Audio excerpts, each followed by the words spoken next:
ভদ্রতা, সভ্যতা, বিনয় এবং নিজের ডিগনিটি রেখে কথা বলা। মেহবুব রহমান সেটাই করেছে। মেহবুবকে যারা চেনে, তার রোগীরা, তার কলিগরা, তার ছাত্ররা এবং আমরা তার সহপাঠী ছিলাম, আমরা জানি ওর মতো ভদ্র ছেলে হয় না। ও কাউকে কোনোদিন খারাপ ব্যবহার করতে পারে না, কোনোদিন কারোর সাথে খারাপ ব্যবহার করেনি, ভবিষ্যতেও করবে না। সেই আশ্বাসটা আমাদের আছে। সে তার অত্যন্ত গুরুদায়িত্ব পালন করছে।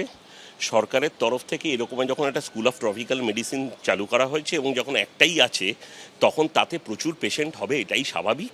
ওনার স্বামী একজন সরকারি পক্ষ থেকেই আসছেন, তিনিও খুব ভালো করে জানেন যে সরকারি হাসপাতালের অবস্থা কী।